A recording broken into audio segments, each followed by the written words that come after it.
Most people talking about mobile in the taxi industry has changed completely. I'm going to give you the backstory, how Hailo began. I know that 15% of people in Ireland have got Hailo. They might not know the story.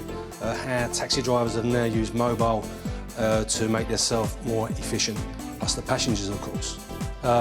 11 million jobs in Ireland, a Hailo job every 2 seconds, and an average response time of 4.5 minutes.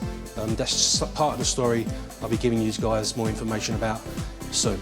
My presentation today is very much oriented towards content. That's my background. I was a journalist, I worked at BuzzFeed, all this and that. So it's more about the ideas that live through mobile.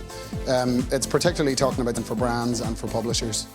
Because I think increasingly when we talk about social, we're talking about video and mobile. So it's going to be very much focused on those two areas. And I'm going to throw in a couple of cat gifs as well. I'm going to cover the power of Twitter in the moment, so the power of now.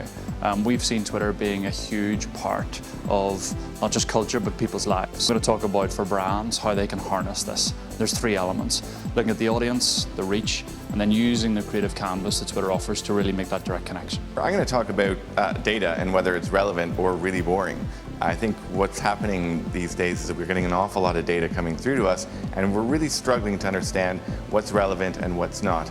And to be honest, when we get overwhelmed, it just becomes really quite boring. So, I look at Dilbert for inspiration. Dilbert's a great cartoon. He talks a lot about exciting and interesting big data, and that's where I get my inspiration from, and that's what we're going to talk about later on today.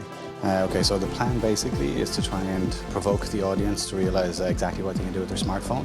We've been doing this project in RT for nearly 6 years now, and I think most people are going to be quite surprised by some of the case studies that I'm going to show. So the idea is to just make them realise that they have an extremely powerful tool in their pocket.